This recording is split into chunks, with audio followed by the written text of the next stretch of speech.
Don't ever take no for an answer, because at the end of the day, this is your child, or it's yourself, and we are owed more. You know, $1 should never be the cost of a life. And if there's access and there's people that have done it before you, and even if you're the first person trying to navigate this system, just don't ever take no for an answer. Welcome to Healthcare on Trial, where we put real stories on the stand because the people this system calls members, we call hostages. This is Healthcare on Trial. I'm the host, Kristen Rivers. Thank you both for being on. I am so excited for you both to talk about your story and share your experience today. We will kick it off by having you both introduce yourself. All right. Well, I'm Natalie Lamb. I'm this guy's wife. And I am the mother to four children, 3 girls, 2 olders, 14 and 11. And then we have our 2 little ones who have SMA, and Etta is 5 and Luca is 3. Yep, I'm the dad. Nurse at Enloe Medical Center in Chico. I work in the ICU. He's the best nurse. The best nurse. I work in the ICU. She works in like a pre and post cath lab setting. I'm also a nurse there, but and we're excited to be here to kind of talk to you and share our story for sure. So did you guys meet at Enloe? We did. We did. Yep. I was the lift technician who did all the transfers for the hospital, and she was the nurse. And I'd be like, beep, beep, beep, my patient's heavy. I need help. Yeah. Can you come lift my patient? Maybe more so than you actually needed help. Yeah. Absolutely. I mean, everybody was calling him to come lift their patients. Yeah. I try to help. We can get into that in just a second. So we can dive into your story. You guys met at the hospital, got to know each other, got married. We could probably go through your whole story and probably spend an entire episode talking about that. Do you want to talk a little bit about your first pregnancy and when you guys were going to have Etta and what that led to? Yeah, it's honestly really cool and, scary and all of it. But we decided right away that we wanted to have children and to add to our family. And so with my first 2 babies, who are not technically Eric's, it was very easy pregnancy. Got pregnant right away, had the babies, easy peasy. Well, then when we decided we wanted to add to the family, we were actually having a little bit of trouble. Like we're just, not getting pregnant, having to, keep working through that. And then finally we got pregnant with Etta. She was born. We're excited. And we're like, okay, just took a little longer. Yeah. Etta was born. Everything was great. Her birth was a little harder. She was a bigger baby. Thought that was all normal. Then she was born. We're like, oh, we've got this wonderful, amazing, beautiful girl. She's so relaxed and calm. And then on day 6... we got a call from UC Davis basically saying that we think that she has this really rare neurological disorder called spinal muscular atrophy, or SMA for short. She gives us this really long jargon, and my wife and I are both nurses, and she goes into the whole genetics and what that means for your child. And all we're thinking is like, what does this mean? How did they find out? Like, was there a testing protocol put in place? Yeah. So she was caught on the newborn screening. And when she called, it was pretty much a shock. Mm-hmm. And weirdly enough, so the newborn screening, it was added in California in July, and then she was born in September, so 2 months earlier. And fortunately, she was caught. And then we decided to go to Davis. We were there. We had to get her tested to basically say that, yes, we've confirmed that she has spinal muscular atrophy. And then this cascade of battling and going through Well, and rewinding a little bit, it's so important that she was picked up on the newborn screening because it's a progressive disease. So once it starts happening, it just gets worse and worse and worse and worse. And until, basically the baby can't really move any muscles. And so the faster you can treat this disease, the better they do. And the only reason it was put on newborn screening is because treatment was so new that there was finally treatment. Up until that point, it was a palliative disease. So they weren't able to treat it. And it was just to make the kids as comfortable as possible and as strong as possible with therapies and things, but there wasn't a formal treatment. And so the fact that it took us so long to have Etta was its own little mini miracle The because silver lining. yeah, because up until it was put on newborn screening, it was all based off of symptoms, and those babies weren't getting picked up until they were 6 months old and they weren't able to lift their head, or they weren't sitting and they weren't rolling. But we were able to catch this at 6 days old, which really cascaded into like a way better outcome for her. You both started to talk a little bit about, getting the news and then getting hit with all this jargon. And you're both nurses and the years of experience now in the healthcare system, likely know how to advocate for yourself, know how to, and your family, know how to spot certain things that don't look normal, having been in the hospital and worked in the hospital for as long as you were, and you were still overwhelmed in trying to understand what was going on when this news was shared with you. That is the worst day of my entire life. That day that we got that news, because treatment was still very new. We had no idea what the future of these kids was going to look like. We know what it had looked like, but nobody knew what it was going to look like. I think at that point, the oldest kid that had it was 6 years old. Yeah. And so typically, so of course, we get online and we start Googling, and it's it's tragic. News. It's so scary.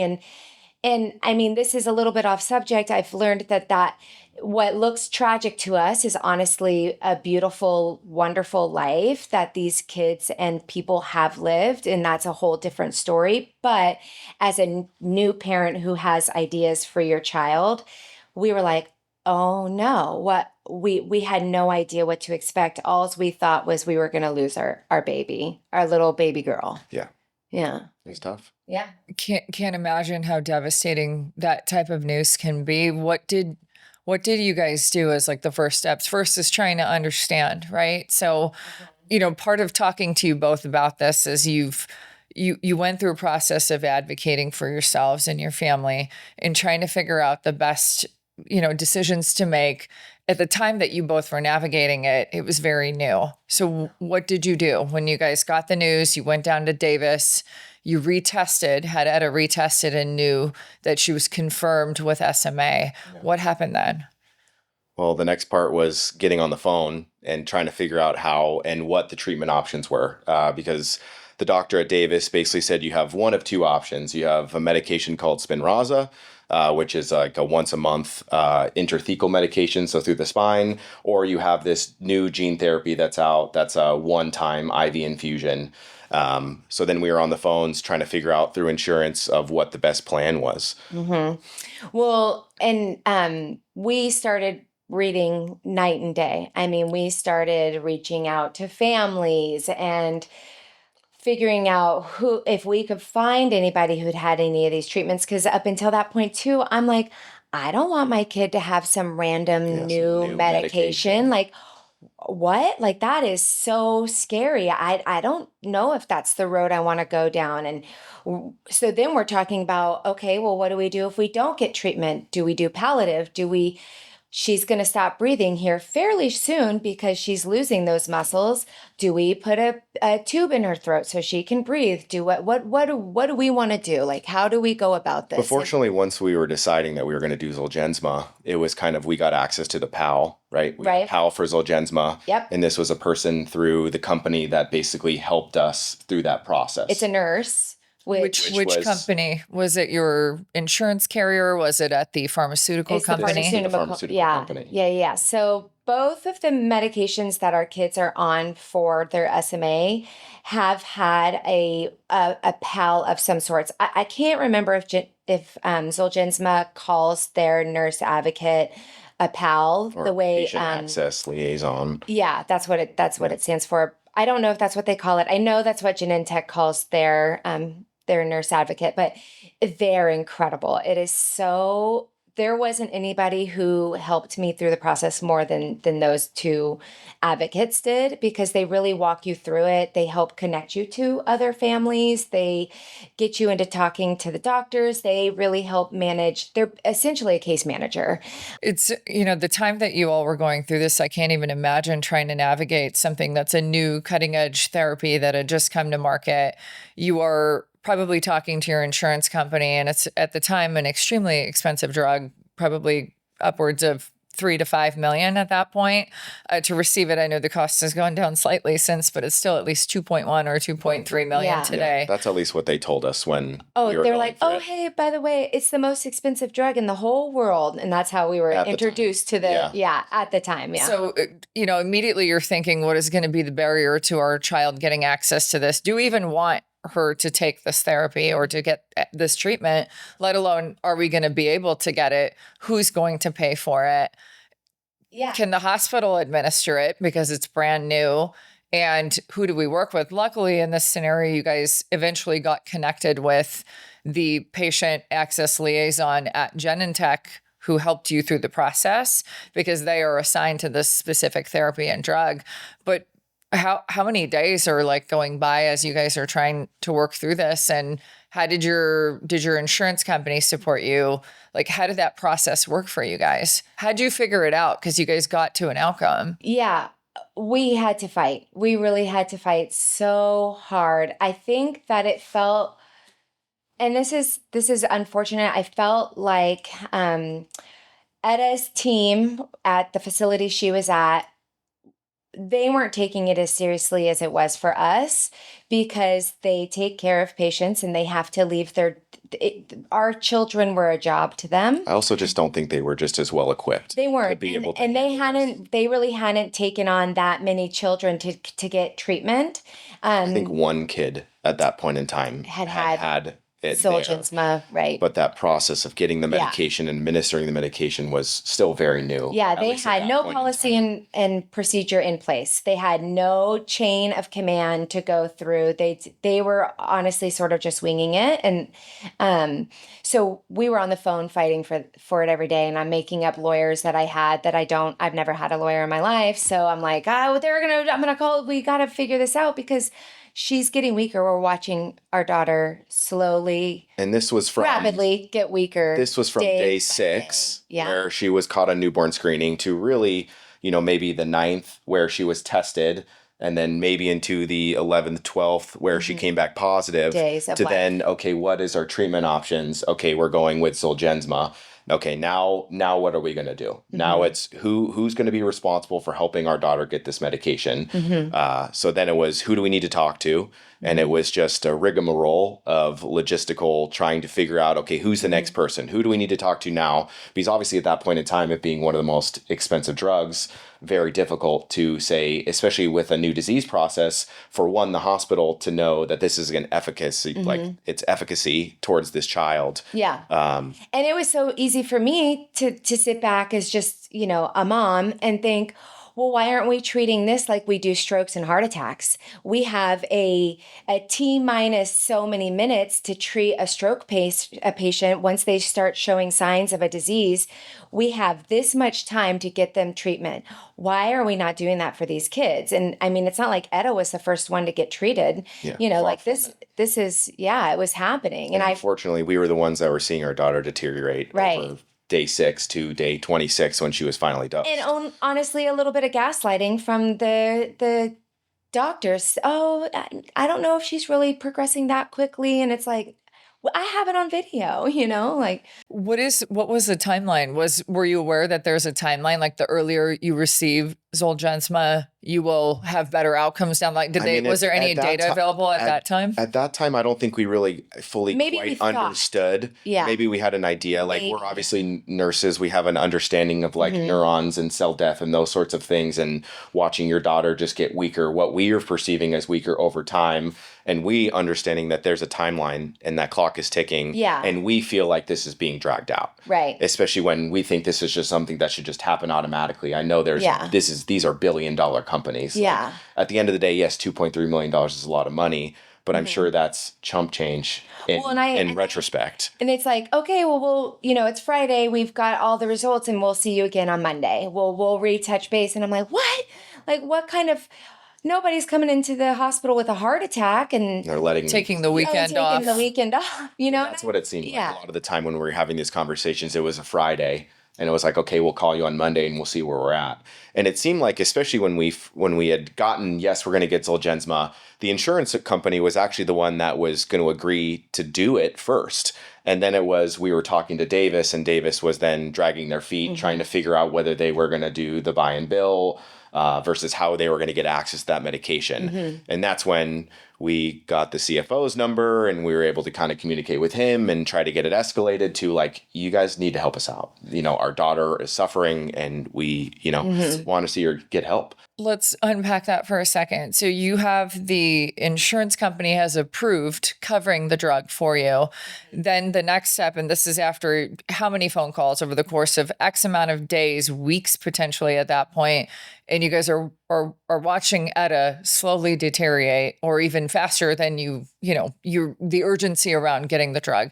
Insurance company approves it for her to get it. Then it was part 2 of fighting through and advocating through a process of ensuring that the drug got to the facility and was administered in a timely fashion. Right. And you had to work with the hospital administration at every level to get them to fast track it, because they were getting caught up in administrative hurdles of getting the drug. Well, and I think there was one point where our neuromuscular doctor was on vacation during this whole time period too. Well, and just so you know, she got diagnosed at 6 days old, and she was given Zolgensma at 26 days old. So that sounds like that's a 20-day span. So that sounds like a very fast acting, especially for something so. But it was like, for us, it was the most excruciating time period of our life. Excruciating. It felt like years, and it.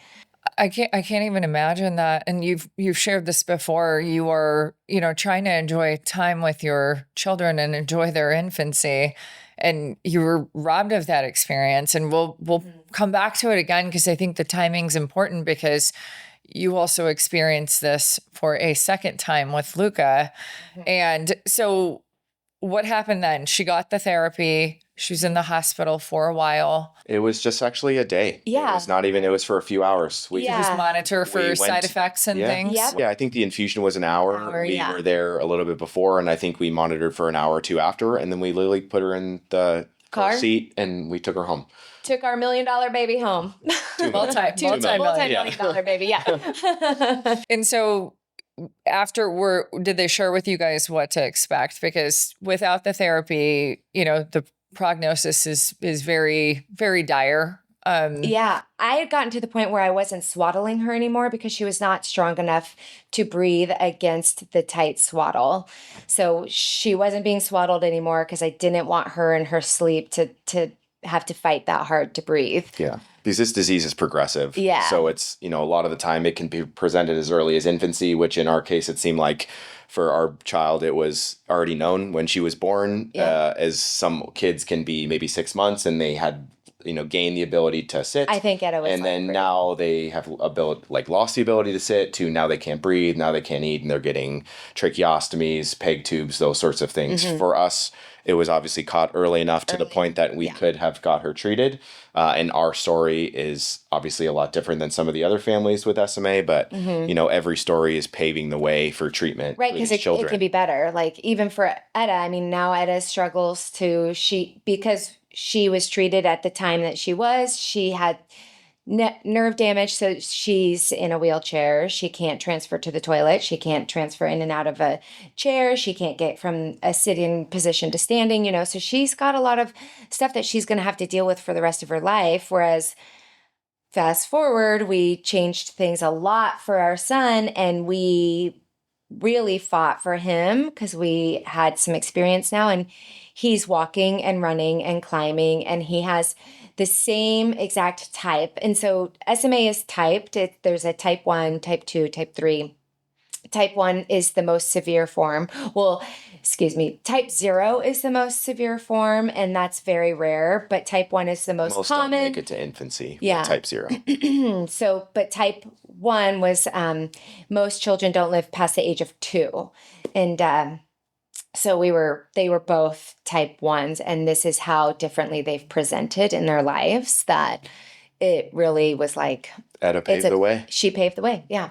And other children. Yeah. I definitely want to talk about Luca's the experience you had with Luca and how, you know, the experience with Etta shaped what you were able to do in Luca's situation that was different than Etta's. But you guys took her home and decided at some point to have a second baby, right? So did you all approach your employer about IVF coverage, try to go down that path? Can you talk a little bit about what you found out as like potential carriers of SMA and a little bit around that? Yeah. So, I mean, SMA is an autosomal recessive disease. So, meaning that we are both carriers to, 25% chance that our child would have SMA. And obviously, we have 4 beautiful children. 2 are not mine biologically. They're still my children. We had one and we wanted another. And, it was at that point, it was like, do we have another? We just went through this extremely hard time with Etta, knowing that we were both carriers for this disease process, knowing that then there would be a 25% chance that we were going to have another child with SMA. We were really just had a discussion, do we want to have another kid? Mm-hmm. And then once we kind of made the executive decision to have a kid, then it was, okay, IVF, do we want to do IVF? Do we want to pay all this money to do IVF? And then how do we get access to that? Mm-hmm. So, yeah, we had approached our, employer who does not cover IVF and has been, I love our employer. They're wonderful and they do fight for us. So I want to make sure that's clear, but they do not cover it. And they've had many people write proposals on why they want it covered, how it could benefit like the families of our community.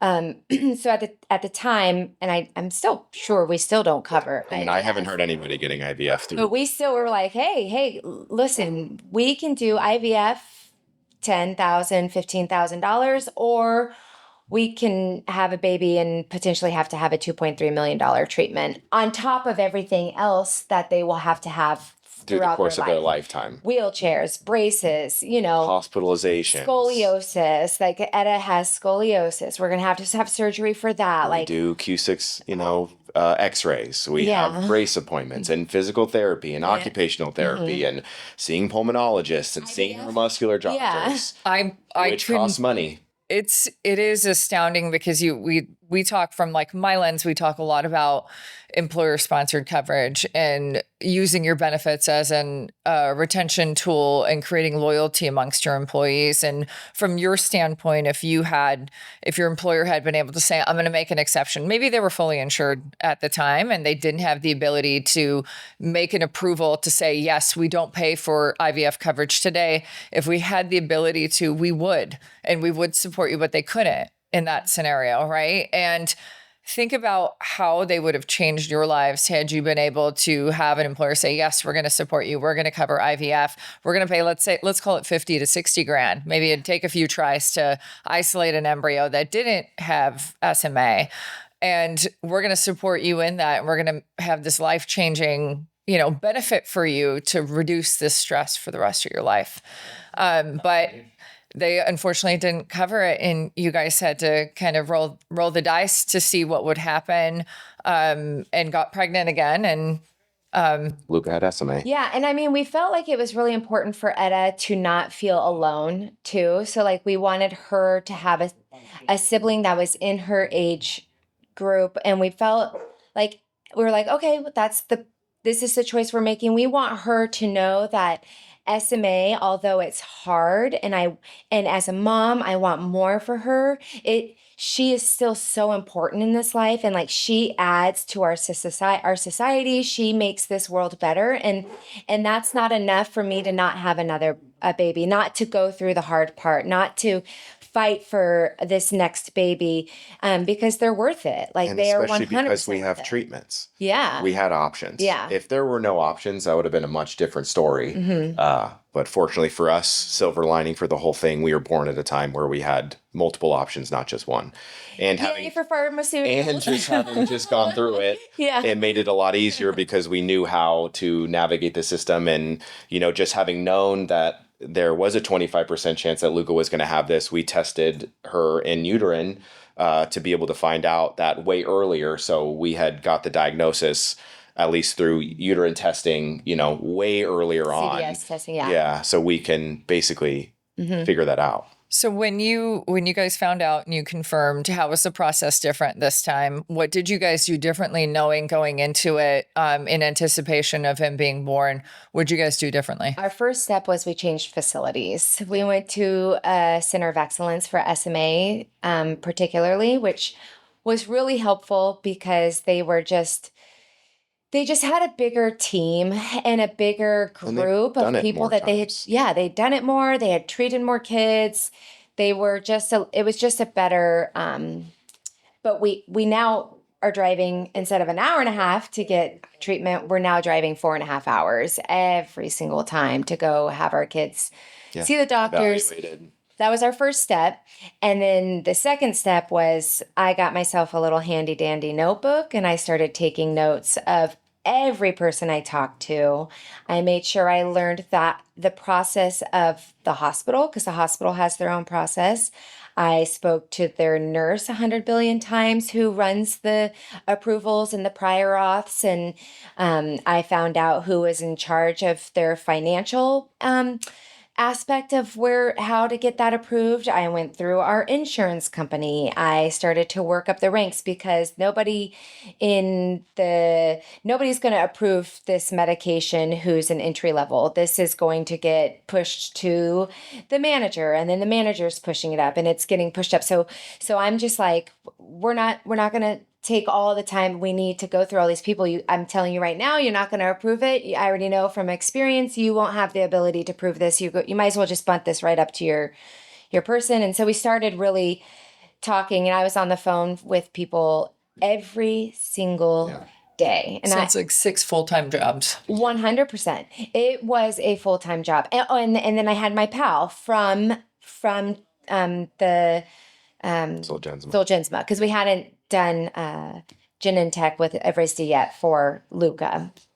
But we had gotten access to hopefully starting that medication on day one. Yes. Which we were able to do. Yes, that's down the road. But first priority was Zolgensma. And because at the time, Evrysdi wasn't approved for newborns yet. And so we were talking to people, and I'm asking people, what is your process for getting this approved? And they did not have answers. And so I had to keep finding people that could give me answers. And there was one point I will never forget. We're getting closer to delivery, and I'm like, we still don't have like a full game plan for this. That I said, I'm not getting off the phone with you until I speak to somebody who actually can answer some of my, and they're like, well, ma'am, you can't stay on the phone. And I'm like, I'm not hanging up. And I'm sure you're not going to hang up with me, right? Because you're not going to just abandon your patient. I'm going to stay on the phone. And so I was on the phone, I think, for like 2 hours. So they finally tracked somebody down that would like actually be able to answer some questions, because nobody wants to answer a question that they're going to give you the wrong answer to. And nobody knew the answers. Yeah. So finding the right people who had the right answers, who could actually make decisions on something that was so important. It just seemed like it was made so difficult by the fact that this wasn't a human with a social security number quite yet. So that's what a big barrier was. What it seems like a lot of these conversations that were had was, this is not a human being yet, yet. And the timing of receiving the therapy once Luca's born is critical. So getting all the approvals in place prior to him being born, that would make the most sense.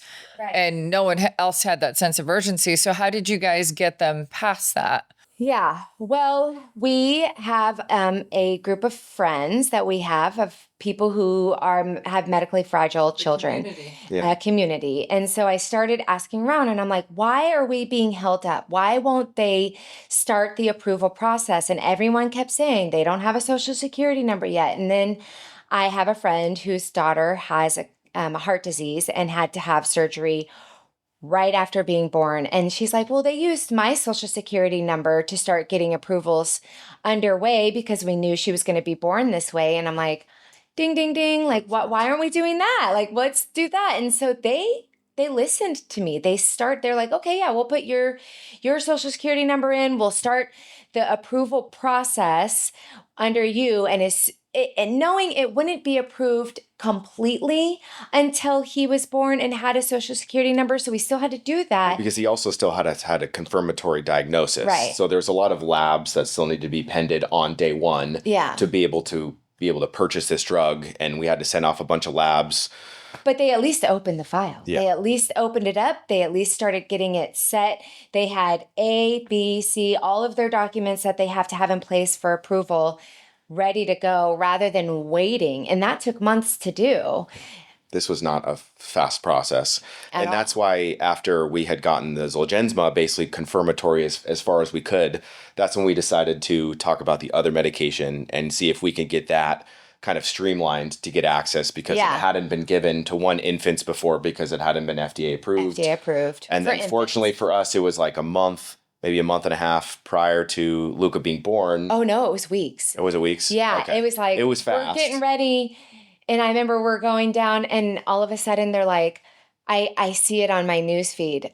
Genentech was just approved. Evrysdi can now can be given to infants. And I call my pal and she's like, I was just getting ready to dial your number. And I'm like, what, is this real? And she's like, we've already talked to your doctor.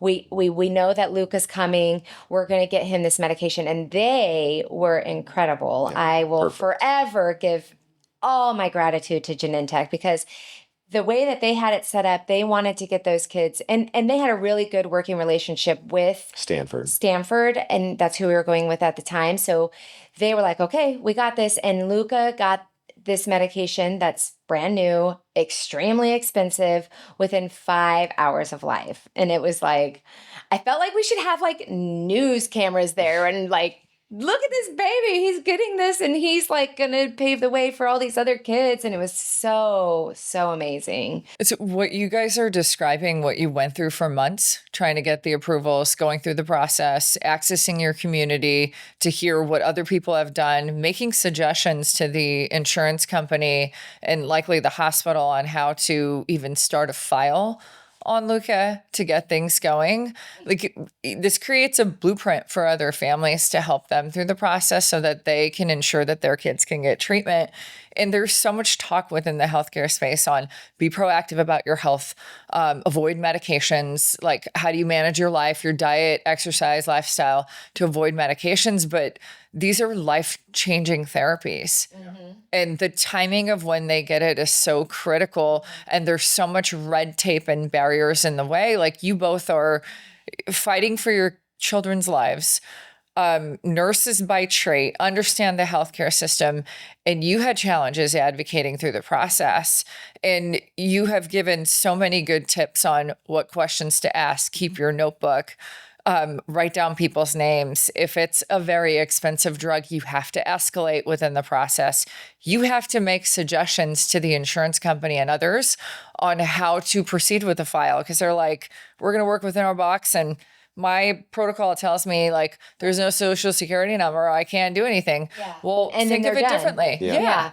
Right. And it doesn't have to be that way. Right. It doesn't. Yeah. And the other thing that we were hoping was like another little thing that we did with Luca that was like making change is Luca, once we got his diagnosis, I really started reaching out to families and figuring out how we can get treatment the fastest. And I started to realize that there were families out there who had just coincidentally delivered their SMA children early for one reason or another, right? Because that happens sometimes, right? Babies are born early. Those babies who were born early, who had type 1 SMA, and then had the ability to be treated, were doing better. They were hitting milestones differently. They were just doing better. And I said, babies that are born at 37 weeks definitely have challenges, right? There are things that can happen. They have breathing problems. Those are reversible. Babies that are born late with SMA are going to have non-reversible side effects. And so I started fighting really hard for early delivery. Originally, I wanted 36 weeks because, you got to ask for the whole pie to get a piece. And I remember thinking, like the doctors were like, oh, we're really nervous about this. This has not been tested. High risk OB-GYN at Stanford. Yeah, and I'm sitting down, I'm like, well, these are all the families that I've talked to who've delivered their babies early, and these are their outcomes. These are the families I've talked to who weren't able to deliver their babies early, and this is what their outcomes are. And I want you to tell me what you think would be worth it for you to maybe have to support my baby's breathing for a few days while they get to, give me the steroids. We'll get this moving. You know what to do, And so they're like, all right. And they're like, oh, the labor they're full today. And I'm like, all right, schedule me for a C-section then. And we're like, oh, you don't want to do a C-section. Oh, get this lady in. She's going to have this baby. Okay, we got to get her to have this baby. Yeah, they were not going to give you a C-section. Yeah, no, they weren't. They were not. But they were for sure going to induce you. Yep. And so we were going to try to have that child. We had him born at 37 weeks, which for me, I have babies late. So all 3 girls were born postpartum. They were not postpartum, post-dates. So they were born for 41 weeks and 42 weeks. And that delays the process even more. So now we're looking just by birth date, they were delivered 4 weeks separately. So we got a 4-week head start.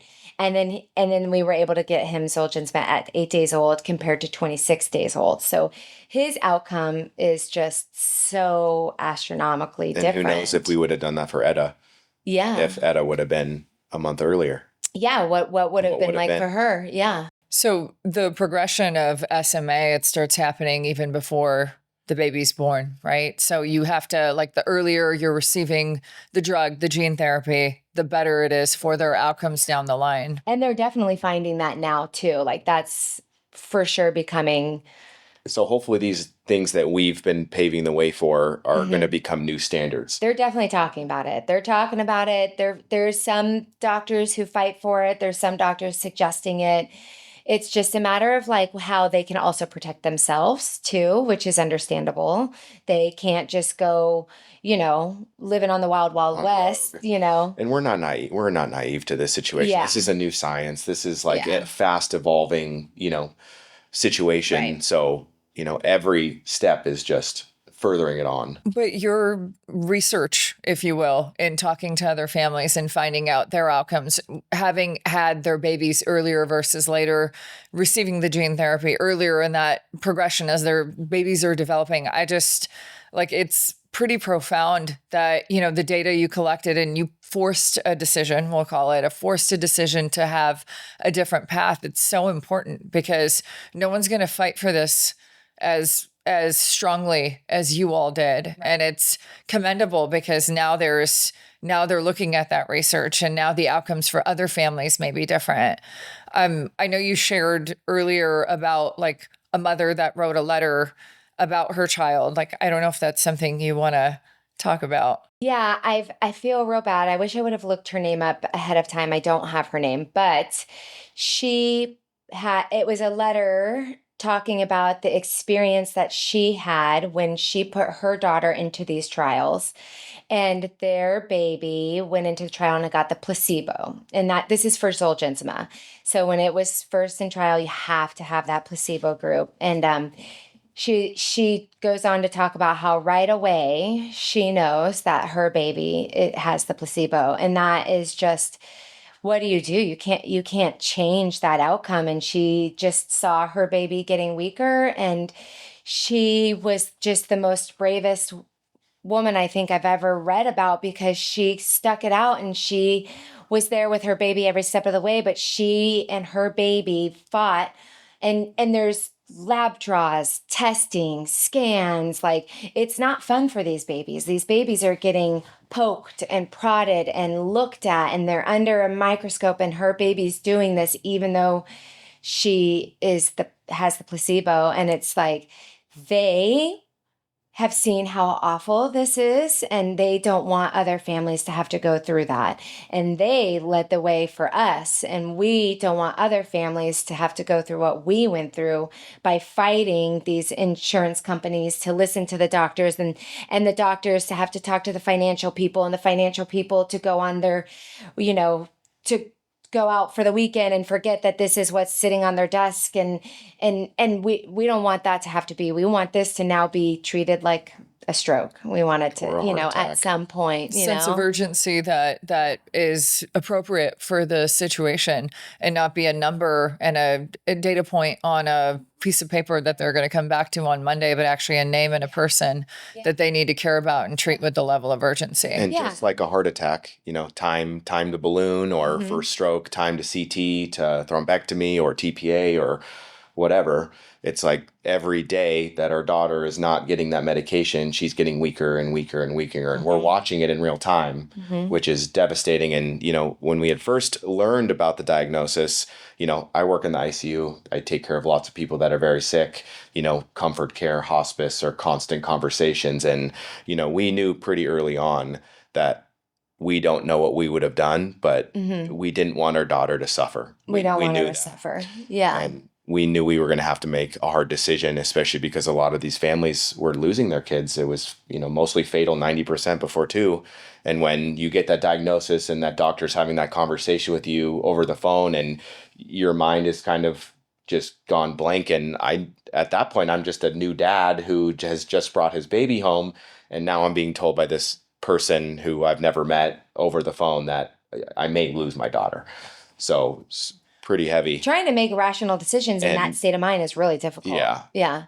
So we leaned on each other. Yeah. And we figured it out. And we have 2 beautiful children now. Yep. Yeah, I can't even imagine. And even having all the medical background you both do, it's got to be so hard to go through that. And then, you know, you have to fight. You have to find every avenue to try to get down a pathway and get people to listen and get the treatment that your kids need. I remember sitting there in tears, crying, thinking to him, I'm like, how is it like this? How is it like this? I speak English. I have an education. I am in the medical field, and I'm struggling. I'm struggling to find this path to get her help. What about all of the other families who don't have any of that, who don't have Just those barriers. financial resources to get to a facility that's 4.5 hours away, who can't speak English and don't know what's really being told to them, and all of that. Like I was so distraught thinking about that. But even from that perspective, we still felt so lost. We felt in so the beginning. lost. Yeah. Yeah. So It is. So when you talk about the outcomes for, like, Etta paved the way for Luca as well, right? You've talked about the experience of others helping shape things. You want to share what your experience was and Etta and Luca's experience to help other families. I need to keep it together. Whew. What would you say the right blueprint is, or what questions to ask, or how to approach this for other families that are trying to navigate something like this? Yeah, I think early treatment.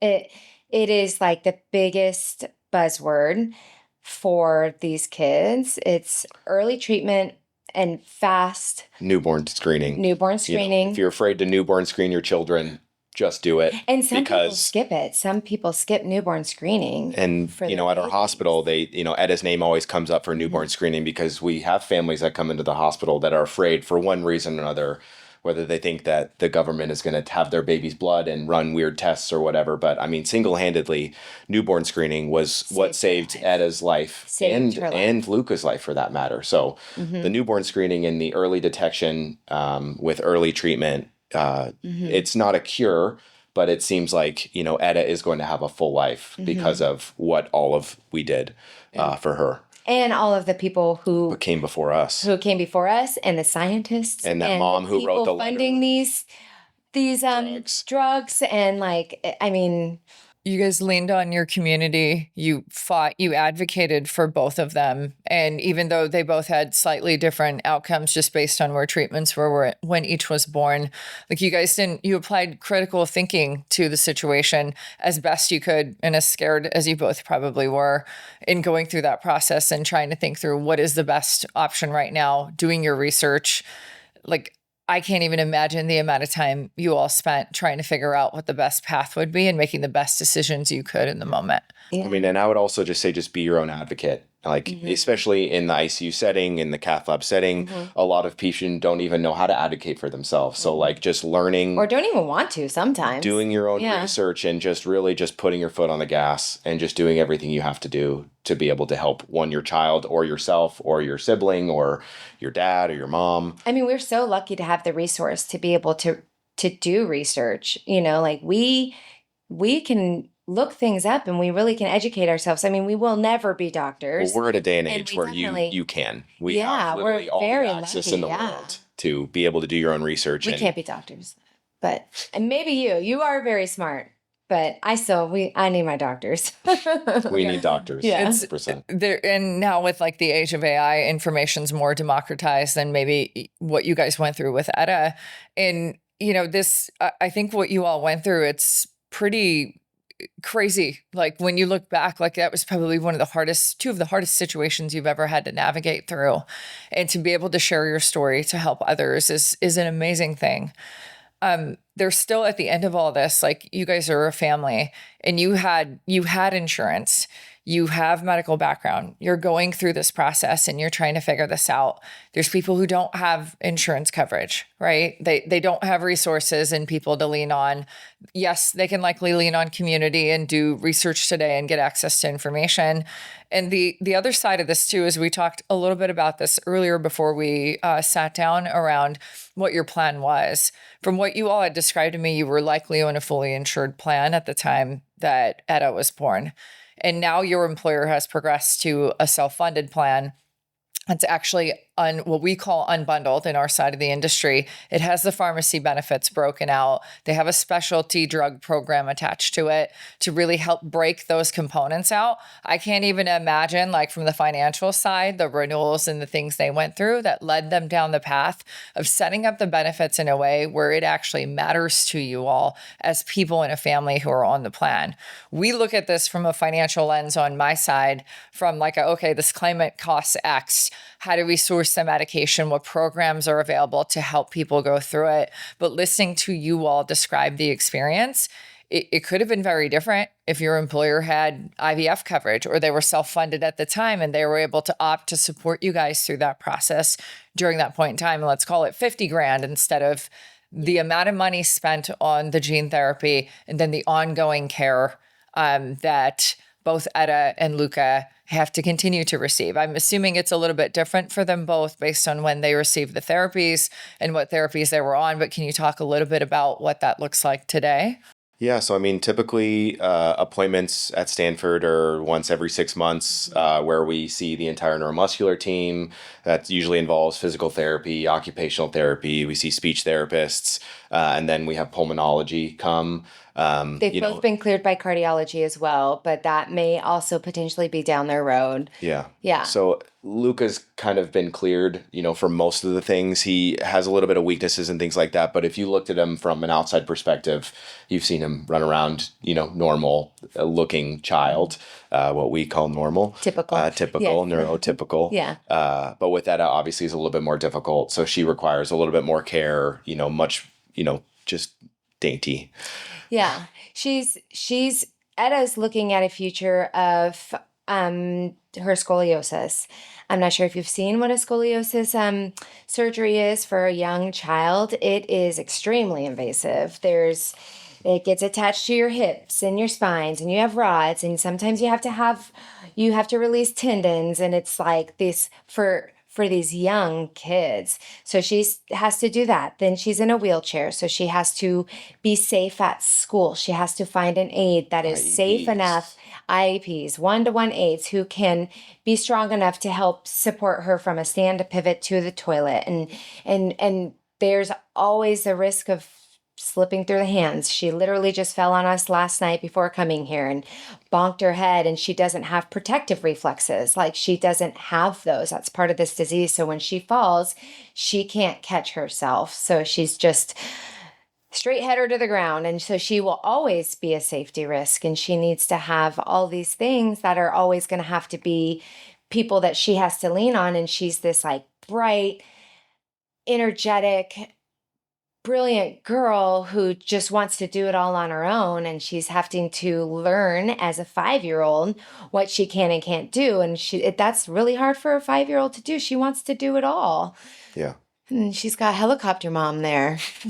And I mean, the scariest part still is this is so new. Zolgensma has not been around forever. Evrysdi has not been around forever. We don't know if we don't know what regression. Etta's life looks like in 10 years or 15 years, or we don't know if the Zolgensma she got when she was 26 days old is going to be enough for her to be able to carry on into her 30s, 40s. So there's not only that, and now that Etta's getting a little bit older, she's more cognizant of her inability to do it. And when you have her and she's saying, well, why can Luca walk and why can't I walk? And she doesn't understand that she was the one that paved the way for Luca to be able to walk. But all she sees is like, Luca's fast. All my classmates are fast.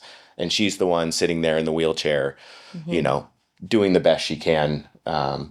Which is, it's hard. It's hard as a parent. And it's real hard. That's her life. That's our life. And, you never think as a parent, you're going to have these, things happen to you. But it happens and you put your head down and, you do what you can. I can't imagine how hard that is for her, but she will, I think you said this earlier, she will understand one day the gift she gave her brother. She will. And the gift she's been given as well. Yeah. Because she has been given an amazing gift as well. She's very lucky. She's happy. She's healthy. She has friends, a social life. Like she gets to just live a wonderful, full life, Yeah, because of other people that paved the way before. The lady who wrote the letter, It sounds like you all also continue to advocate for, it sounds like the treatments are going to continue evolving. So this is like a lifelong learning process and helping others and receiving help from your community and others at the same time. If you would, if there's something that sums all of this up for you guys, what would you say that it is? Like, what is the thing that you'd want to leave the audience with? Just persevere. Don't ever take no for an answer because at the end of the day, this is your child or it's yourself. And we are owed more. $1 should never be the cost of a life. And if there's access and there's people that have done it before you, and even if you're the first person trying to navigate this system, just don't ever take no for an answer. Right. Because if we would have taken no for an answer, Etta wouldn't be here. Luca wouldn't be here. And our lives would look a lot different. And I couldn't honestly imagine a life without them. Yeah. And just because we aren't the doctor, the insurer or anything doesn't mean that we can't make the difference. Like we have the ability to also find new ways and so do other people. Like we can help, progress things to something better. You guys are the example of exactly what it takes from like an advocacy standpoint to really change the pathway of healthcare. And I can't thank you both enough for sharing your story with everyone. It was amazing having you both on. Well, we thank you for having us because this is fun for us too, like to be able to come and like share her story because her story is very similar to so many other stories. And like, there's so much of our story that can be relayed to other people in different diseases and chronic illnesses or an acute illness or anything like that. It's just, and it's like, the conversation has to be had. We have to have these conversations. It's going to continue to happen too. Yeah. And the good, the bad, and the ugly. Because our whole process had things that are like, that shouldn't have happened, like somebody should have taken it more serious. And then we also had these people who were making miracles happen for us at the same time. Like we had both and it's a give and take. We're all human and we're all working on this together. And we understand this is new and we don't think anyone has ill intentions. Right. But at the end of the day, this is our child and we are going to do everything. You don't want this one on you because she's going to make it happen 100%. She's in charge of me now. She's in charge. Yeah. And me too. Yeah. Thank you both so much. We really appreciate it. Yeah. Thanks.